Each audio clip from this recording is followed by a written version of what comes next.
함께 나누실 하나님 말씀은 창세기 13장 10절에서 18절까지 저와 여러분이 한 절씩 교대로 읽으시겠습니다. 이에 롯이 눈을 들어 요단 지역을 바라본즉 소알까지 온 땅에 물이 넉넉하니 여호와께서 소돔과 고모라를 멸하시기 전이었으므로 여호와의 동산 같고 애굽 땅과 같았더라. 그러므로 롯이 요단 온 지역을 택하고 동으로 옮기니 그들이 서로 떠난지라. 아브라함은 가나안 땅에 거주하였고 롯은 그 지역의 도시들에 머무르며 그 장막을 옮겨 소돔까지 이르렀더라. 소돔 사람은 여호와 앞에 악하며 큰 죄인이었더라. 롯이 아브라함을 떠난 후에 여호와께서 아브라함에게 이르시되 너는 눈을 들어 너 있는 곳에서 북쪽과 남쪽 그리고 동쪽과 서쪽을 바라보라. 보이는 땅을 내가 너와 내 자손에게 주리니 영원히 이르리라. 내가 내 자손이 땅에 티끌 같게 하리니 사람이 땅에 티끌을 능히 셀 수 있을진데 내 자손도 세리라. 너는 일어나 그 땅을 종과 횡으로 두루 다녀보라. 내가 그것을 내게 주리라. 함께 읽습니다. 이에 아브라함이 장막을 옮겨 헤브론에 있는 마므레 상수리 수풀에 이르러 거주하며 거기서 여호와를 위하여 제단을 쌓았더라. 아멘. 오늘 우리에게 주시는 하나님의 말씀입니다.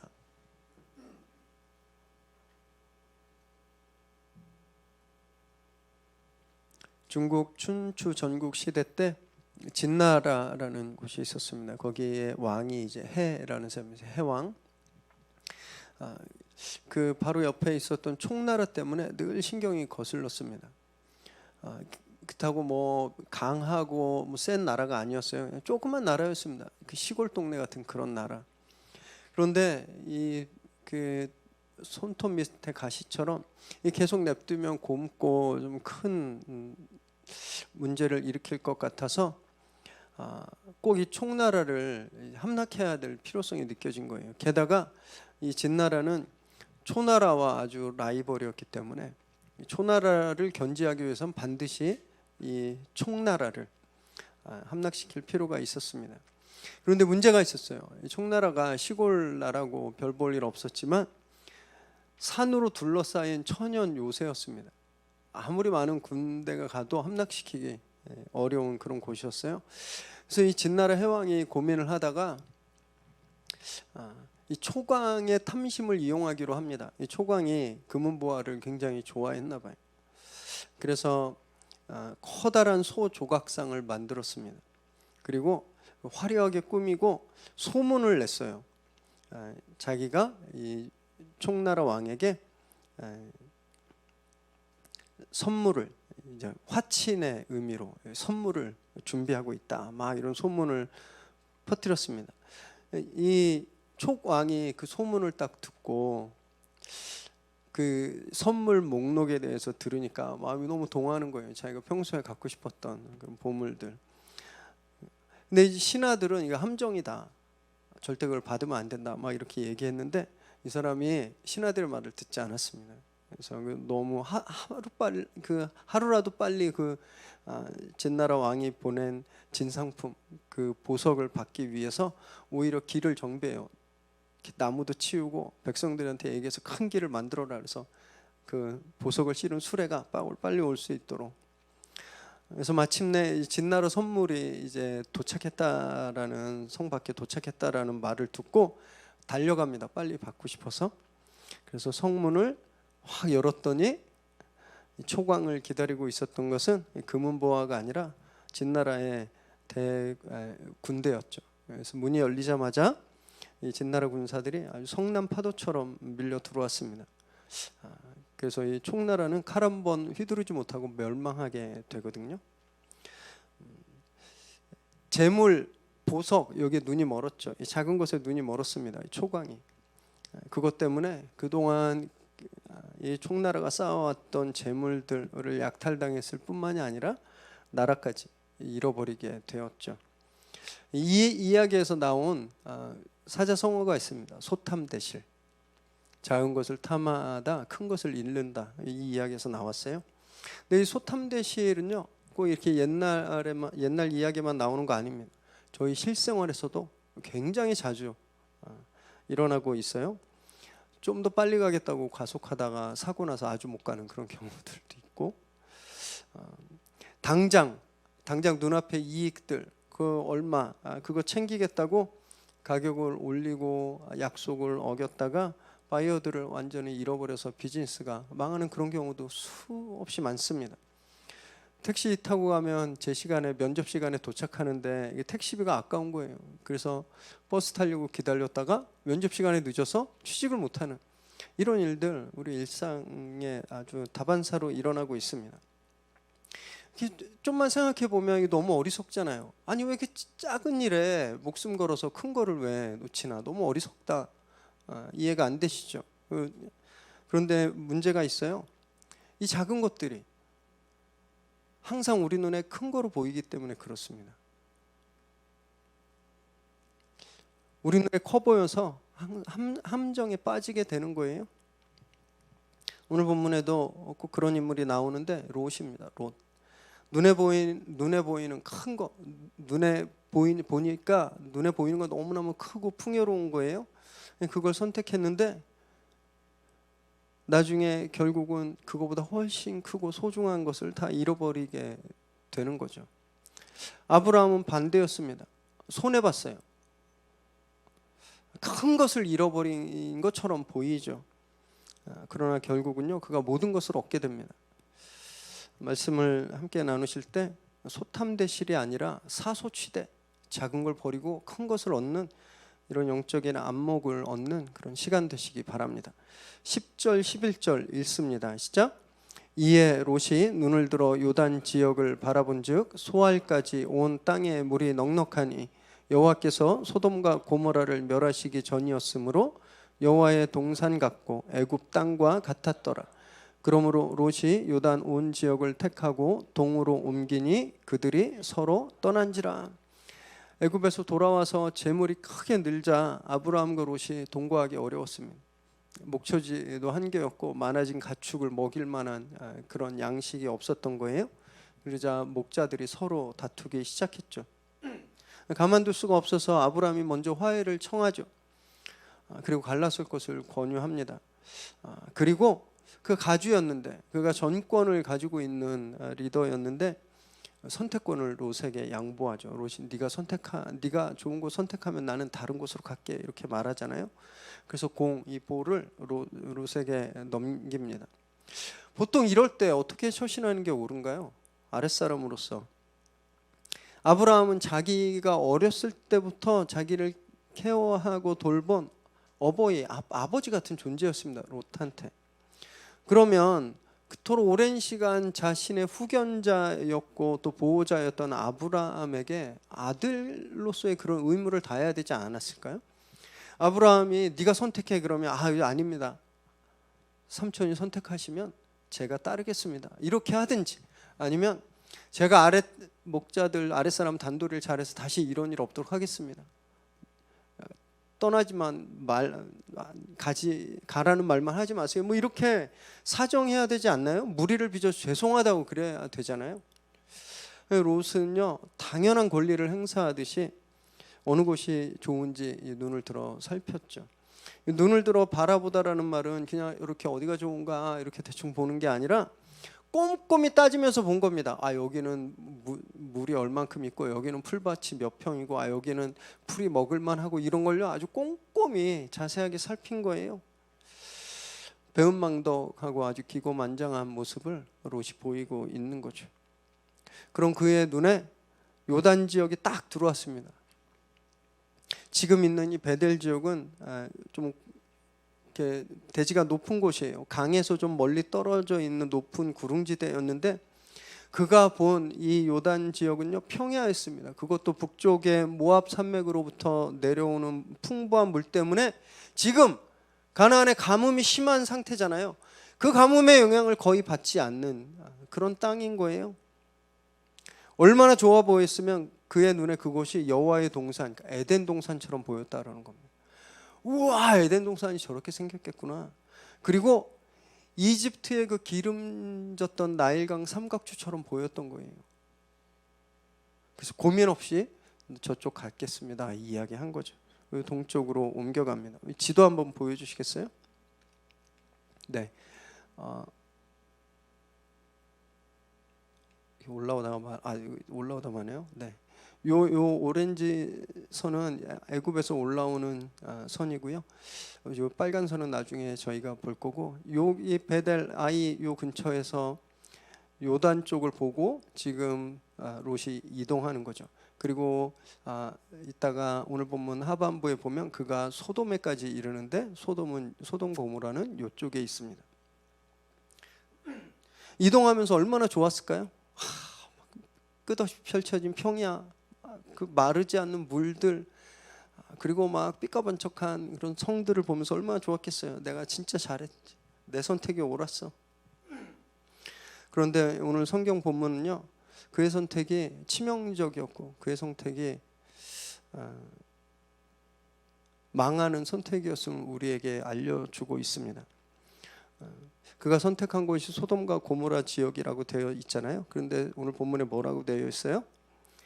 아직 멸하시기 전에, 멸망당하기 전에라는 말이 있죠. 그 말은 뭐냐면 이제 멸망당한다는 이야기거든요. 멸망당한 곳을 선택했다는 겁니다. 그리고 또 그가 이동한 방향이에요. 동쪽으로 갔다고 되어 있죠. 동쪽. 창세기에서 동쪽은요, 하나님과 반대편에 있는 디렉션을 뜻합니다. 창세기 3장 24절에 보면 아담과 하와를 추방하실 때 동쪽으로 쫓아내셨어요. 그래서 거기에 가드를 세우셨죠. 또 창세기 4장 16절에 보면 인류 최초의 살인자 가인도 하나님을 떠나 동쪽으로 갔습니다. 창세기 11장 2절에 보면 바벨탑을 쌓아서 하나님께 반역하기로 사람들이 모의한 곳도 동쪽이었어요.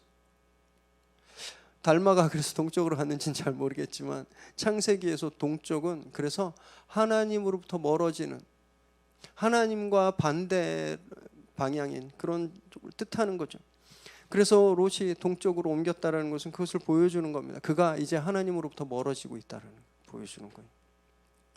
결국 멸망한 자기 딴엔 큰 것을 얻었다고 생각했어요. 자기 딴에는 너무 행운, 정말 어떻게 내가 이런 땅을 내가 가질 수 있을까 했던 그런 큰 거라고 생각했지만 결국 그것은 곧 멸망할 땅이었고 또 하나님으로부터 더 멀어지는 그런 곳이었다는 겁니다. 그래서 결국 그는요, 머지않아서 자신의 선택 때문에 아주 뼈아픈 비극을 경험하게 되죠.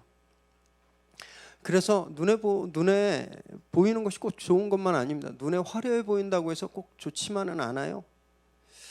그럼에도 불구하고 우린요, 눈에 보이는 거에 계속 끌려다니죠. 계속 끌려다닙니다. 우리 시각 때문에 그래요. 우리 시각이, 우리 감각의 70%를 담당합니다. 뇌 감각 부분의 70%가 우리 시각에 반응을 하고 있대요. 다른 감각보다 월등히 예민하고 아주 절대적인 거죠. 그래서 눈에 보면 진리라고 믿습니다. 내가 봤어, 내가 본 건 무조건 사실이에요. 누가 뭐라 그래도 그냥 내가 본 게 맞는 거죠. 그래서 우리도요, 이 세상을 보고 이 세상에 화려하고 멋지고 이렇게 삐까번쩍한 모습을 보면 이 세상이 꼭 에덴 동산처럼 착각될 때가 있는 겁니다. 나도 저기서 살아봤으면, 나도 저기서 하루만 머물러 봤으면. 에덴 동산 같아요. 그래서 자꾸 닮아가려고 그러죠. 동쪽으로 계속 옮겨가는 거예요. 세상의 풍요로움을 천국의 풍요로움으로 절대 착각하지 마시기 바랍니다. 기복신앙의 큰 문제점이에요. 기복신앙. 세상에서 그렇게 복받고 번영을 누리는 것, 그것이 꼭 천국과 같다고 이야기하는데 천국을 너무 무시한 겁니다. 천국이 어떻게 겨우 이따위 것과 맞먹을 수 있겠습니까? 보이지 않는 것을 볼 수 있는 믿음의 안목을 갖춰야 되는 거예요. 눈에 보이지만 이것이 진짜가 아님을 알아야 됩니다. 눈에 크게 보이지만, 눈에 큰 것으로 보이지만 이게 진짜 작은 것이라는 것을 알아볼 수 있는 믿음의 안목이 우리에게 필요한 겁니다. 그 믿음의 안목을 갖춰서 정말 큰 것을 잃어버리지 않는, 작은 것을 탐하다 큰 것을 잃어버리지 않는 저와 여러분 되시기를 바랍니다. 12절 13절 읽습니다. 시작. 아브라함은 가나안 땅에 거주하였고 롯은 그 지역의 도시들에 머무르며 그 장막을 옮겨 소돔까지 이르렀더라. 소돔 사람은 여호와 앞에 악하며 큰 죄인이었더라. 롯은 그렇게 동쪽으로 떠나갔지만 아브라함은 가나안 땅에 머물렀습니다. 분명히 대비하고 있죠. 또 기억해야 될 게 가나안은 여전히 기근이 심한 상태였다라는 거예요. 롯이 떠났지만 그곳에 다른 부족들도 있었다고 지난주 본문에 되어 있었잖아요. 여전히 모자랐을 겁니다. 여전히 먹고 사는 문제가 걱정되었을 거예요. 그의 눈에도 동쪽 요단 지역이 풍요롭게 보였을 겁니다. 그 눈이 있는데 그게 안 보였겠습니까? 그런데 아브라함은요, 자기의 약속을 지키죠. 롯에게 네가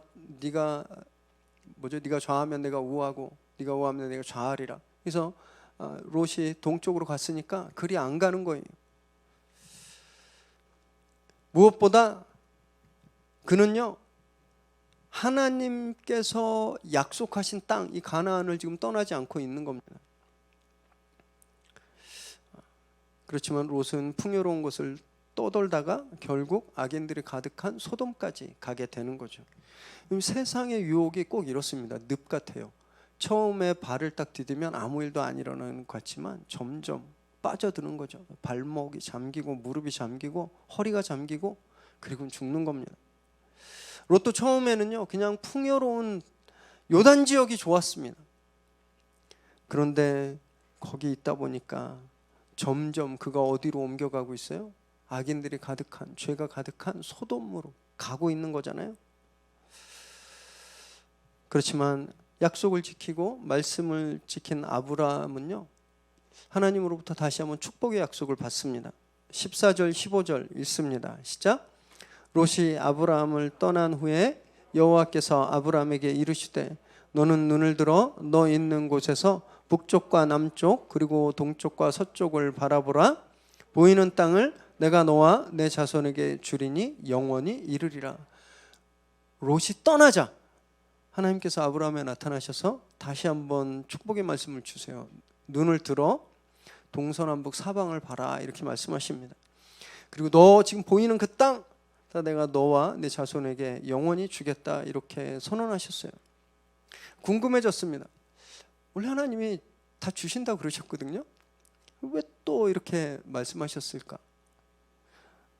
당연히 아브라함 상태가 별로 안 좋았기 때문입니다. 하나님이 아브라함에게 눈을 들으라 그랬잖아요. 지금 고개 숙이고 있는 겁니다. 상태가 굉장히 안 좋은 거예요. 왜 안 좋았을까요? 여러 가지 추측이 가능하죠. 아들처럼 평생을 함께했던 롯이 떠났어요.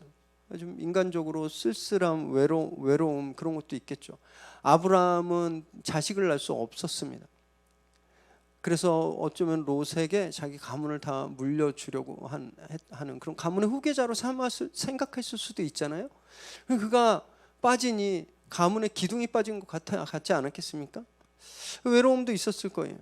또 아니면 괘씸하고 찹찹한 마음이었을 겁니다. 내가 지한테 어떻게 했는데? 내가 지한테 어떻게 했는데 지가 나한테 이래? 이런 마음 없었을까요? 아니면 내가 진짜 잘한 건가? 내가 진짜 양보한 게 잘한 건가? 괜히 이런 거 아닌가? 이런 후회와 이런 고민들 하고 있었지 않았을까요? 저는 아브라함이 한 이런 고민과 이런 감정이었을 거라고 저는 확신합니다. 이런 감정들은요, 우리에게 늘 있는 거기 때문에 그래요. 특히 중요하고 힘든 결정을 앞에 두고 또는 그 결정을 내리고 우리 항상 이런 갈등들을 하잖아요. 내가 이게 잘하는 건가? 이렇게 해야 되는 건가? 말아야 되나? 계산을 아무리 해도 답이 안 나올 때 늘 우리 지금 이런 상태입니다. 고개 숙이고 마음에 온갖 번민과 갈등들이 있죠.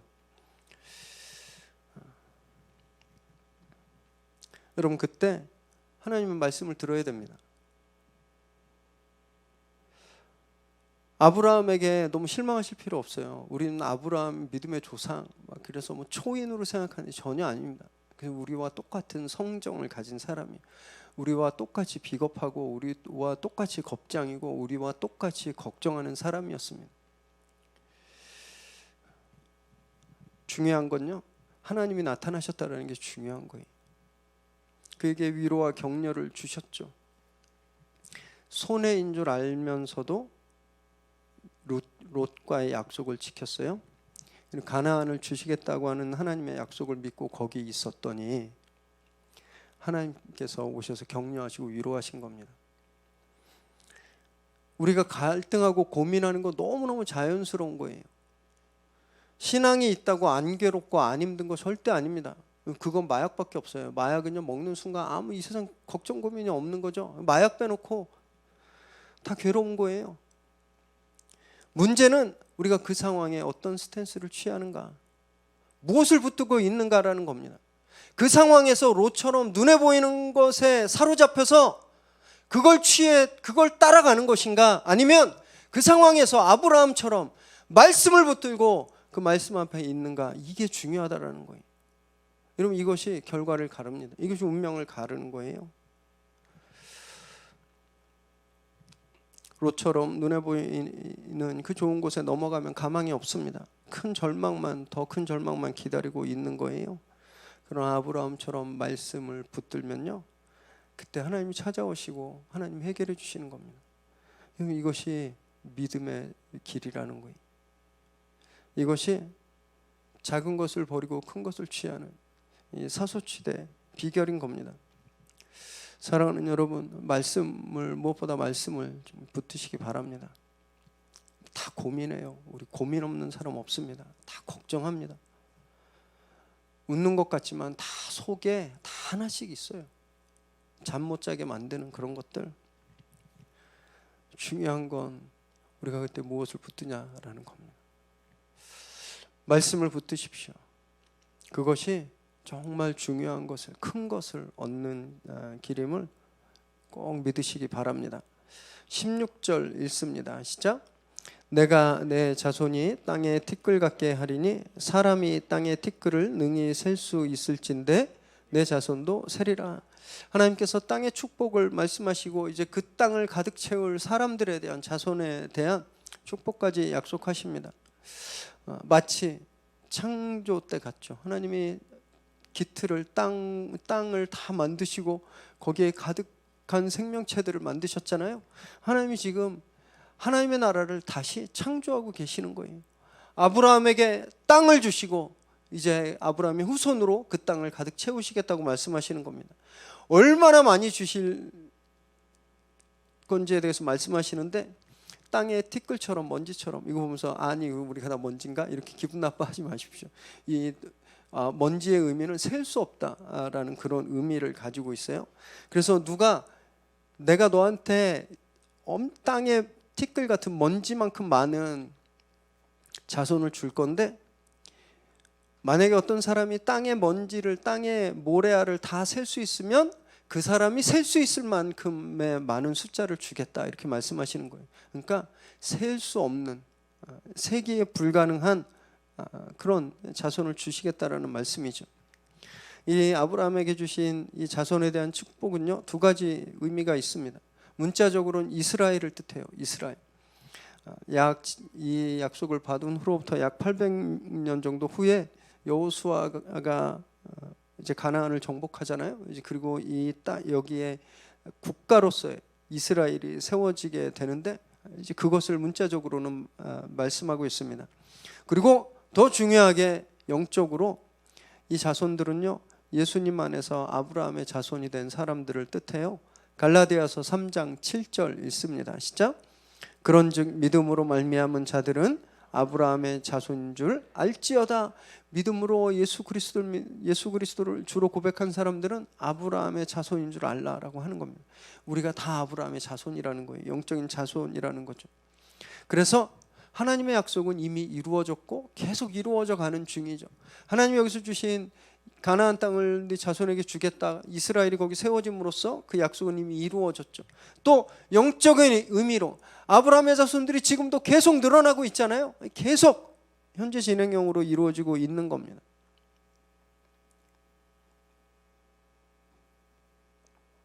아브라함은 큰 걸 잃어버렸다고 생각했을 거예요.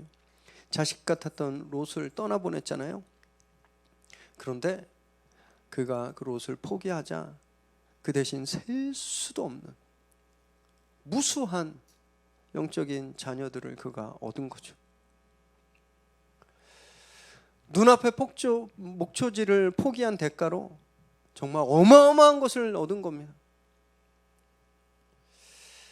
반면에 눈에 보이는 커 보였던 그러나 실제 작은 것을 선택했던 롯은요, 자신뿐 아니라 그 후손들까지 저주의 굴레에 가둬버리게 되죠.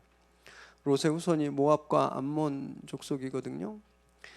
가나안 변방에서 이스라엘을 끊임없이 이렇게 괴롭히고 딴지 걸다가 결국 바벨론의 멸망에서 역사에서 사라집니다. 그럼 그래서 우리는요, 아브라함처럼 진짜 큰 것을 위해서 작은 것을 포기할 줄 알아야 됩니다. 다시 한번 말씀드리지만 이거 절대 쉽지 않습니다. 절대 쉽지 않아요. 죽을 것 같습니다. 왜냐하면 내가 버려야 될 것, 내가 포기해야 될 게 너무너무 크게 보이기 때문에 그래요. 이거 없으면 죽을 것처럼 생각되기 때문입니다. 그래서 갈등하고 고민하고 머뭇거리죠. 그럼 믿으시기 바랍니다. 그걸 놓아야 더 큰 게 오는 거예요. 롯이 떠나야 하나님이 오시는 거죠.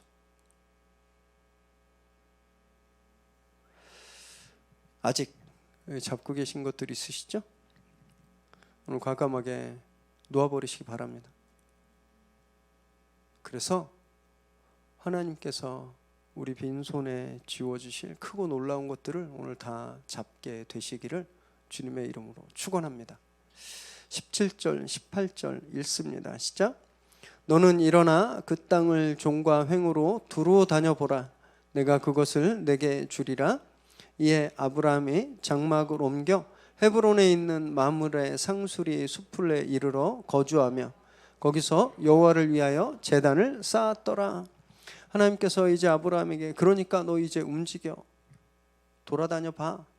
네가 동서남북 다 봤던 그 땅을 두루 다녀봐라 이렇게 말씀하세요. 이건요, 말씀을 받고 약속받았으면 네네 이러고 그냥 가만히 있으라는 게 아니라 그 약속을 확인하라는 거예요. 그 약속을 검증하라는 겁니다. 이 고대 사회에서 땅을 두루 밟는 것은요, 땅의 소유권을 행사하는 상징적인 행동이었습니다. 뭐 오늘처럼 뭐 등기부 등본이 있고 뭐 맞나요? 등기부 등본, 부동산 뭐 이렇게 다 돼 있는 거, 그 가지고 있어서 여기서부터 여기까지 내 땅이야 뭐 이렇게 증명할 수 있는 게 없었으니까 그냥 걸어서 발자국 남기는 거예요. 그래서 주변 사람들한테 내가 이 땅의 주인이야 이거를 보여주는 거죠. 하나님이 지금 아브라함에게 네가 본 땅의 주인으로서 소유권을 행사해라 이렇게 명령하시는 겁니다. 아브라함이 그래서 즉시 헤브론으로 옮겨서 그곳에 제단을 쌓고 예배드렸어요. 지도 한번 보여주시겠어요? 네, 이 아까 지도에서 요 아이라고 있는 베델이 옆에 있는데 여기에서 롯은 동쪽으로 해서 남쪽 요 소돔 지역까지 옮겨갔죠. 아브라함이 정반대로 이동하는 겁니다. 남쪽으로 그 건너편으로 내려와서 마므레 상수리나 뭐 헤브론 지역에 이제 거기 장막을 칩니다. 베델에서 약 한 48km, 50km 정도 남쪽에 있는 도시예요. 저곳이 얼마나 중요한 곳이냐면요, 이 가나안 동서남북을 잇는 교통의 요충지였습니다. 그래서 이 헤브론이란 이름이 뜻이 연합 동맹이란 뜻이에요. 왜 이런 이름을 갖게 됐는가? 사방팔달 다 닿을 수 있고 다 통하는 곳이라 사람들이 여기 모이기가 편했어요. 그래서 모여서 부족 간에 회의를 하고 여기서 무슨 체육대회도 하고 뭐 조기축구도 하고 그랬던 거예요, 부족들이. 그래서 모임의 장소, 연합의 장소라는 의미로 헤브론이란 이름이 주어지게 됩니다. 아브라함이 저기서 그렇게 동서남북을 잇는 자기가 본 모든 땅의 그런 중심, 그것을 다 통달할 수 있는 그 중심지에서 자리를 잡고 하나님께 제단을 쌓았어요. 이 예배의 의미는 무엇이냐? 이 땅을 자기에게 주신 하나님께 대한 감사의 예배였습니다. 그 지금 믿음으로 반응하는 거예요. 진짜 이 땅을 하나님이 나에게 주셨다라는 거예요. 그 지금 땅 문서가 있나요? 없죠. 성경에 그가 땅을 몇 평 가지고 있다고 나오나요? 없습니다. 아직 손에 잡은 건 없어요. 눈에 보이는 건 없습니다. 그런데 그가 지금 예배로 소유권을 행사하는 거예요. 그래서 이 땅이 정말 아브라함 것이 되죠. 나중에 아내 사라가 여기에 묻히고 아브라함도 여기에 묻힙니다. 아들 며느리 이삭과 리브가도 여기 묻히고 또 레와와 야곱이 여기 묻혀요. 이 무슨 말이냐면 이곳이 조상들의 영원한 안식처가 되는 거예요. 이스라엘의 근본이 되는 지역이 되는 겁니다. 그리고 나중에 다윗이 여기에서 왕에 오릅니다. 왕국의 기틀을 잡는 곳이 되었죠. 하나님의 말씀을 듣고 이 땅은 내 땅이다 선포하고 믿음으로 감사 예배를 드렸더니 하나님이 그 땅을 거룩한 땅으로 만들어 주시고 진짜 주신 거예요. 그런 일이 일어나게 되는 거죠.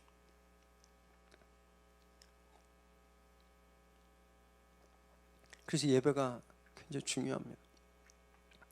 예배 드릴 때 여러분 우리가 기도하고 우리가 바라고 하나님 우리에게 약속했던 것들이 현실이 되는 거예요. 예배하지 않으면 현실이 될 수 없습니다. 예배에 굉장히 중요한 요소가 있습니다. 이게 없으면 예배가 안 되는 게 있는데 바로 순종이에요. 순종. 롯이 떠나고 아브라함 움직이지 않았습니다. 눈을 들어라 이러는 거 보니까 눈 감고 그냥 자리에 그냥 털썩 주저앉아 있지 않았을까요? 이 옳은가 내가 맞나 막 이러면서 그렇게 움직이고 있지 않았던 아브라함이 하나님의 음성을 듣고 바로 움직이죠. 지금까지 아브라함을 움직이는 건 뭐였냐면요, 먹고 사는 문제였습니다. 먹고 사는 문제. 그런데 지금은 먹고 사는 문제 때문에 움직이는 것이 아니라 말씀 때문에 움직였죠. 여러분 이것이 아브라함이 위대했던 유일한 이유입니다. 성경을 아무리 보세요, 아브라함이 왜 위대한지 그 이유를 못 찾아요. 갈대아 우르에서 하란에서 하나님이 아브라함을 왜 찾았는지 몰라요. 아시는 분 계시면 저 알려주세요. 아브라함이 무슨 성경을 백독을 했든지 아니면 금식 40일 금식 기도를 10번씩 하고 그런 기록 없습니다. 아브라함 그냥 평범한 사람이에요. 그가 무슨 경전을 썼다는 기록도 없어요. 아브라함이 쓴 책 보셨어요? 없습니다. 또는 아브라함이 가나안 곳곳을 다니면서 무슨 예언을 선포하고 위대한 말씀을 가리켰던 그런 위대한 랍비 그런 것도 없어요. 처음부터 끝까지 아브라함 특별한 게 하나도 없는 사람이에요. 그런데 왜 하나님이 아브라함을 믿음의 조상으로 삼고 당신의 가장 사랑하는 종 중에 한 명으로 삼았는가? 순종입니다. 순종. 말씀하시면 바로 하는 거예요. 말씀하시면 때론 실패하고 실수했지만 하나님 말씀하시면 그냥 하는 겁니다. 앞으로 계속 우리가 그걸 볼 거예요. 그가 어디까지 하나님께 순종하는지 우리가 보게 될 겁니다. 그 순종이 핵심입니다. 그 순종이 아브라함을 그냥 비겁하고 그냥 보통 사람이고 모자람 많고 겁 많았던 아브라함을 위대한 강한 믿음의 사람으로 만든 거예요. 믿음의 핵심인 겁니다. 순종이. 이 순종이 없으면 예배가 안 돼요. 사무엘상 15장 22절 읽습니다. 시작. 사무엘이 이르되 여호와여 번제와 다른 제사를 그의 목소리를 청종하는 것을 좋아하심같이 좋아하시겠나이까. 순종이 제사보다 낫고 듣는 것이 순양의 기름보다 나으니. 사울 왕입니다. 여기선 사울 왕이 말씀에 순종하지 않고 제사를 먼저 드려버렸습니다. 자기 딴엔 그게 되게 잘한 짓이라고 생각했어요. 전쟁을 앞두고. 사무엘이 이걸 엄하게 꾸중하는 겁니다. 순종이 제사보다 낫다는 거예요. 순종 안 하면 예배드릴 필요 없다는 거예요. 순종이 빠진 제사는 제사가 아니다라는 거죠. 예배의 필요 조건입니다. 순종은. 예배에서 순종이 빠지면 예배가 아닌 거예요.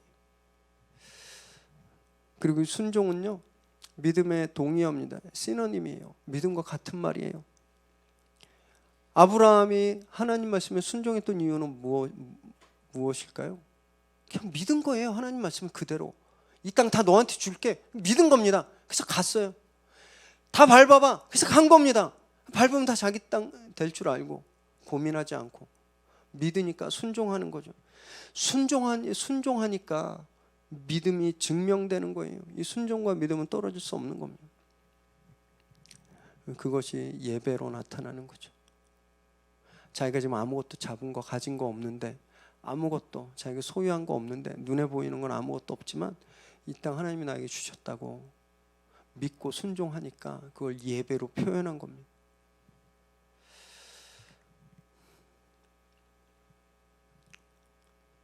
우리 너무 똑똑해요. 우리 너무 많이 압니다. 정보도 너무 많고요. 이렇게 되면 어떻게 될지 다 압니다. 모르면 녹색창에 물어보면 또 다 알려주잖아요. 요즘은 AI가 있어서 한 80-90%는 다 맞춘대요. 다 알려줘요. 그래서 우리는 결론을 다 안다고 생각해요. 내가 이것을 버렸을 때 어떻게 될지 결론을 다 안다고 생각합니다. 나에게 어떤 손해가 올지 다 안다고 생각해요.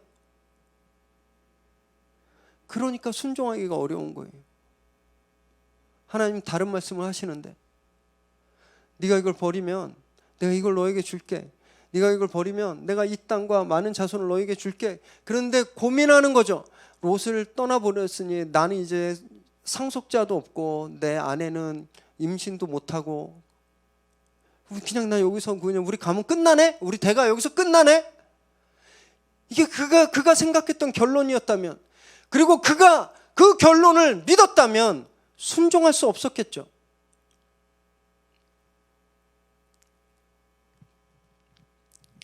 여러분, 그래서 순종은요, 세상과의 정말 치열한 전쟁입니다. 전쟁. 세상이 우리에게 가르쳐주고 있는 결론들이 있어요. 세상이 우리에게 보여주고 있는 디렉션이 있습니다. 순종은 그걸 거부하는 거예요. 그것과 다른 결론을, 그것과 다른 길로 가는 거죠. 믿음이 없으면 할 수 없는 겁니다. 아브라함이 그것을 했어요. 그래서 그가 위대한 사람인 겁니다. 그가 초인이라 위대한 거 절대 아니에요. 믿음의 순종, 그것이 그를 위대한 사람으로 만든 겁니다. 사랑하는 여러분, 오늘 이 예배가 바로 그런 예배 되길 바랍니다. 믿음과 순종으로 드리는 예배. 우리도 결론 빤하죠. 내일 이런 일이 일어나겠구나, 다음 달에 이런 일이 일어나겠구나, 내가 이것 때문에 또 이런 고생을 하겠구나. 우리가 지금 머릿속에 개스하고 우리가 머릿속에 지금 그리고 있는 그런 결론들, 하나님이 다른 길을 내실 거라는 것을 믿으시기 바랍니다.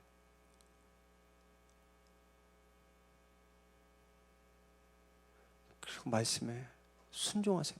반응하십시오. 움직이십시오. 그래서 커 보이지만 사실은 작은 것들 담대하게 다 버리고, 아직 보이지 않지만 실제는 크고 위대한 하늘의 복을 다 소유하는 저와 여러분 되시기를 주님의 이름으로 축원합니다.